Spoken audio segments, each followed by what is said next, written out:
وہ انڈیا کی ایک وزیر اعظم عورت گزری تو کسی نے اس سے کہا کہ پاکستان نے تو تمہیں شکست دی ہے، تم جیت نہیں سکے بڑا ملک ہو کے. کہنے لگی کوئی بات نہیں، تھوڑا وقت ٹھہر جاؤ، ہم ان پر تہذیبی یلغار کریں گے، ان کے گھروں میں ننگا ناچ کریں گے، یہ گندی تصویریں دیکھیں گے، یہ گند میں الجھ جائیں گے. اور جو قوم گند میں الجھ جایا کرتی ہے وہ پھر کسی سے لڑنے کی طاقت نہیں رکھتی، اس کے اندر ڈٹ جانے کی ہمت نہیں ہوتی، اس کی غیرت کے جنازے نکل جاتے.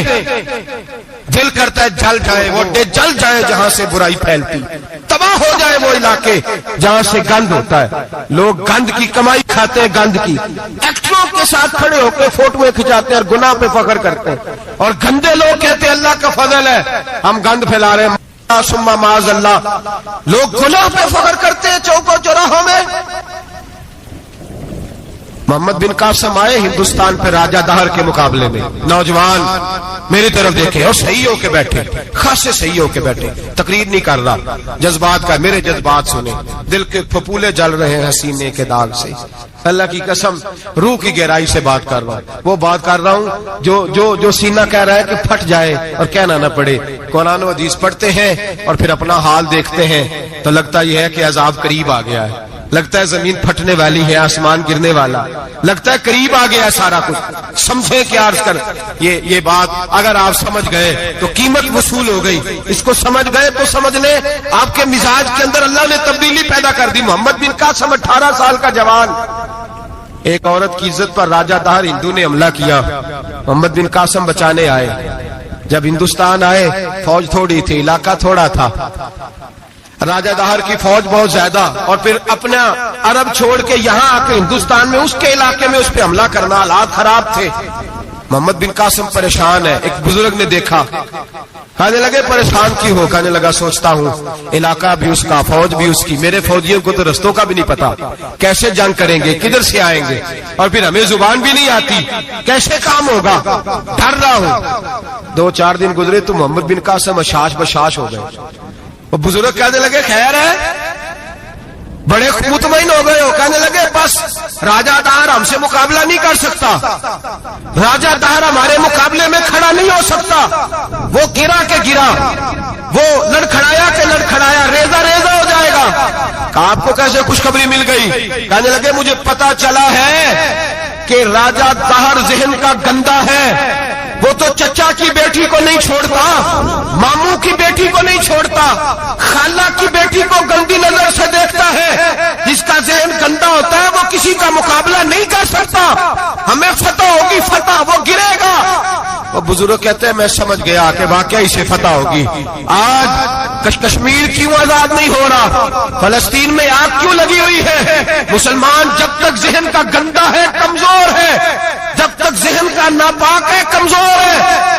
حضرت سعد بن ابی وقاص رضی اللہ تعالیٰ عنہ فرمایا کرتے تھے اللہ مسلمان کی مدد اتنی دیر تک کرتا رہتا ہے جتنی دیر تک مسلمان کا ذہن صاف رہتا ہے، کردار پاک رہتا ہے. آگ اس لیے معاشرے میں لگی ہے. نوجوانوں تم کہتے ہو کامیابیاں نہیں ملتی، اسے کیسے کامیابی مل سکتی ہے جس کا ذہن ہی صاف نہیں؟ وہ کیسے دنیا کی بازی جیت سکتا ہے جس کی نگاہ ہی پاک نہیں؟ وہ کیسے آگے بڑھ سکتا ہے جس کے کردار میں پاکیزگی نہیں؟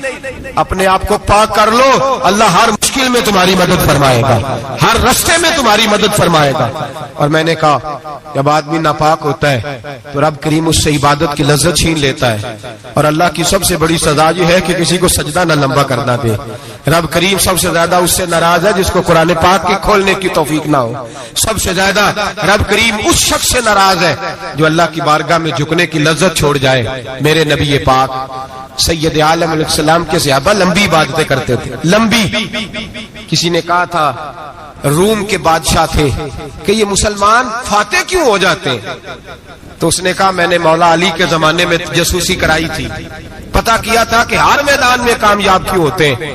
تو کہتے میں نے دیکھا یہ دن کے مجاہد ہوتے ہیں پر رات کے عابد ہوتے ہیں. اب آگے بڑھتے ہیں. قرآن مجید نے سورہ نور کی آیت نمبر 30 میں کہا کہ کل للمؤمنین یغضوا من ابصارہم، فرمایا کہ اے محبوب علیہ السلام مومن مردوں سے کہہ دو کہ اپنی نظریں جھکا کے رکھیں، اپنی نظریں.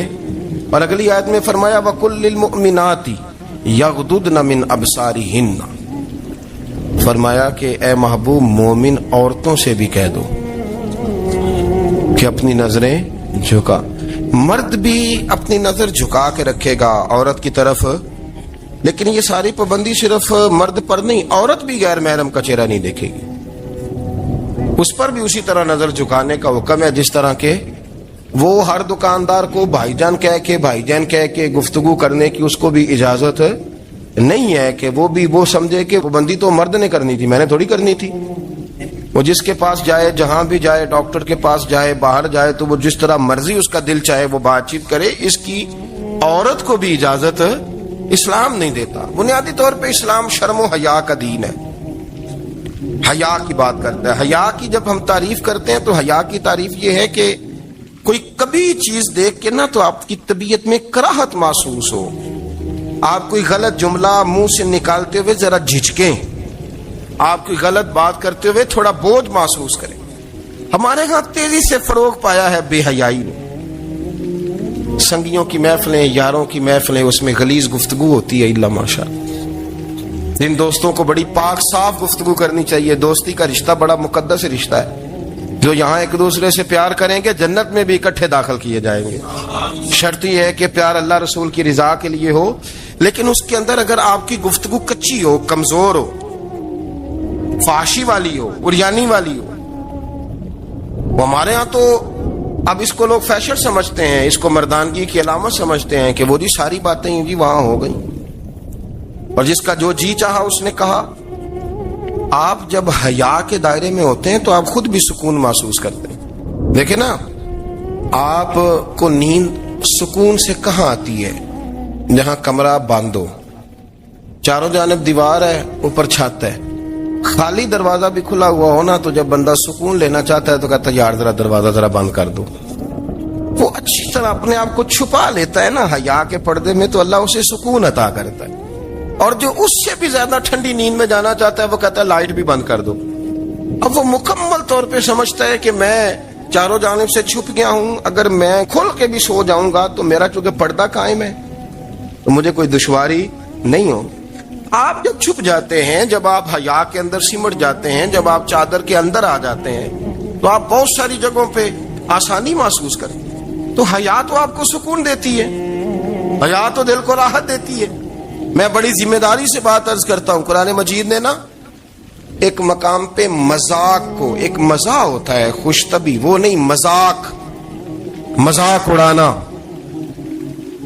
قرآن پاک نے نا مذاق کو ایک جگہ پہ جاہلوں کا طریقہ بھی قرار دیا. بنی اسرائیل کے لوگوں سے حضرت موسیٰ نے کہا کہ گائے ذبح کرو اور ایک ٹکڑا مقتول کو مارو، زندہ ہو کے خود بتا دے گا مجھے کس بندے نے قتل کیا. تو کہنے لگے آپ ہمارے ساتھ مذاق کر رہے ہیں. تو قرآن مجید کہتا ہے کہ حضرت سیدنا موسیٰ علیہ الصلوۃ والسلام فرمانے لگے اعوذ باللہ ان اکون من الجاہلین. فرمانے لگے میں اللہ کی پناہ مانگتا ہوں کہ میں جاہلوں میں سے ہو جاؤں. یہ مذاق کرنا تو جاہلوں کا طریقہ ہے. اگر آپ کی زبان سے بے حیائی کا جملہ نکل گیا، اگر آپ کی زبان سے بے حیائی کا جملہ نکل گیا، آپ نے کہہ دیا کہ ہم آزاد لوگ ہیں، جو مرضی کریں گے، جو مرضی کہیں گے، جو ہمارا دل میں آئے گا کریں گے، تو پھر تو لوگ آپ کا وہ حشر کریں گے کہ آپ سے برداشت ہی نہیں ہوگا. جس کا لوگ مذاق بنا لیتے ہیں اور جو مذاق بن جاتا ہے پھر اسے کچھ جینے دیتا ہے. آپ حیا کی چادر میں چھپیں گے تو بچیں گے. اگر آپ نے اپنا مذاق بنوا لیا یہ کہہ کے کہ میں نے مرضی کرنی ہے، پھر یاد رکھنا چھپنے کو جگہ نہیں ملے گی، پھر تکلیف میں آ جائیں گا، پھر بہت بڑی اذیت کا شکار ہو جائیں. شرم و حیا، عرب کے اندر جو کنواری لڑکیاں تھیں ان میں بڑی حیا ہوتی. الحمدللہ میں بڑے فخر سے کہتا ہوں کہ میرے پنجاب کی، میرے پاکستان کی بیٹیاں بھی 20 دفعہ ان کا ابا کہے تیری شادی کرنی ہے تو وہ آنکھ نہیں اٹھا پاتی آج بھی. یہ تو وہ چند لوگ ہیں جو کہتے ہیں ہم ہائی کلاس ہو گئے، ہمیں نہیں پتا کہ وہ روشن خیال ہو گئے ہیں کہ روغن خیال ہو گئے، پتہ نہیں کدھر چلے گئے. ورنہ ہماری بیٹیاں آج بھی جب ان سے ان کا باپ، ان کی ماں بات کرتی ہے تیری شادی کی تو وہ تو شرم کے ساتھ پچھلے سے پچھلے کمرے میں چھپتی ہیں. یہ اللہ نے فضل کیا ہوا ہے اس ملت پر.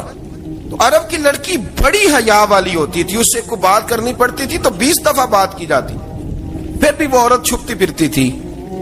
حضرت عائشہ صدیقہ رضی اللہ تعالیٰ عنہ فرمانے لگیں میرے نبی پاک صلی اللہ علیہ وسلم عرب کی کنواری لڑکیوں سے بھی زیادہ حیا کرنے والے تھے۔ قاضی اعجاز مالکی نے، شیخ عبدالحق محدث دہلوی نے، دیگر بزرگ جو سیرت نگار گزرے، انہوں نے لکھا ہے کہ نبی پاک صلی اللہ علیہ وسلم کے اندر 100 مردوں سے زیادہ طاقت تھی، 100 مردوں سے زیادہ طاقت۔ اب جو بات کہنے لگا ہوں، جو نتیجہ دینے لگا ہوں، اس پر خاص توجہ آپ فرمائیں گے۔ ذرا فکری طور پر، نظریاتی طور پر ایک چیز کو سمجھیے۔ ہم سمجھتے ہیں کہ جوان لڑکا ہے جی، جو مرضی کرے، عمر ہے جی۔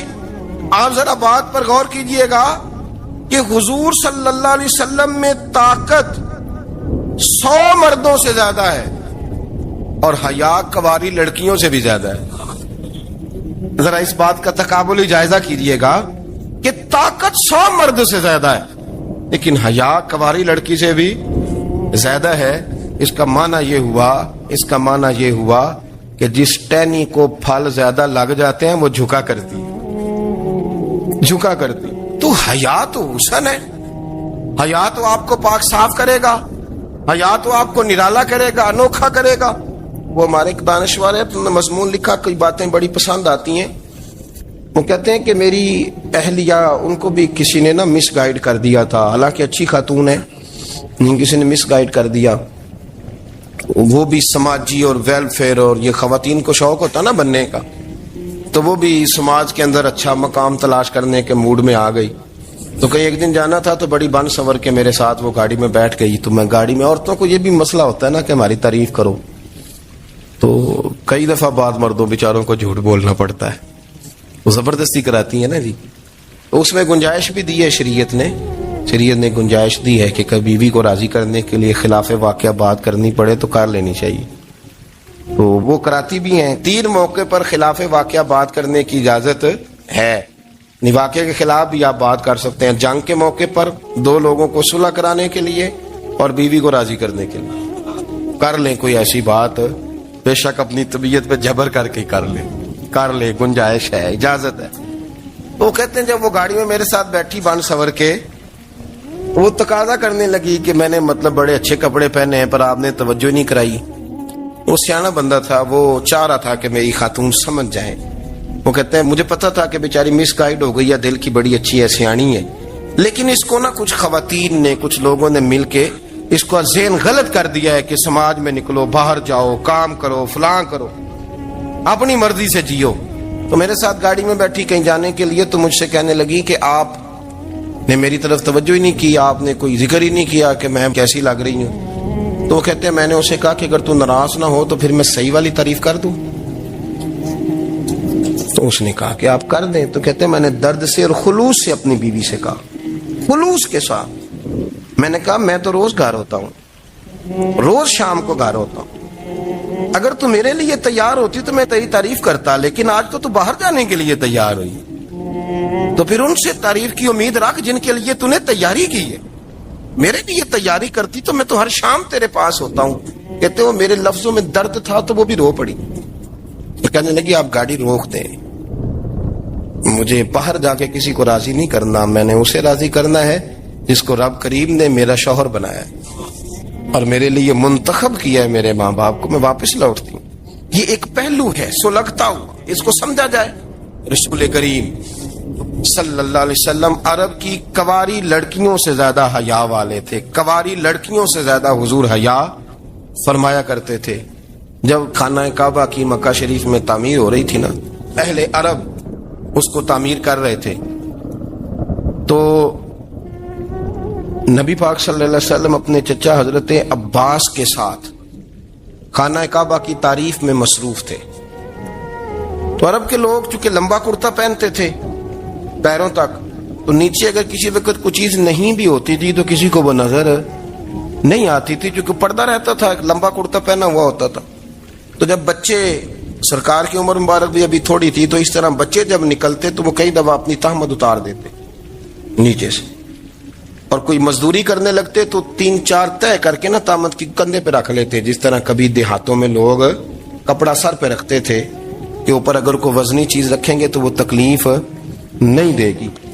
نبی پاک صلی اللہ علیہ وسلم بھی سب لوگوں کے ساتھ خانہ کعبہ کی تعمیر میں شامل تھے۔ حضرت عباس رضی اللہ تعالیٰ انہوں نے کہا،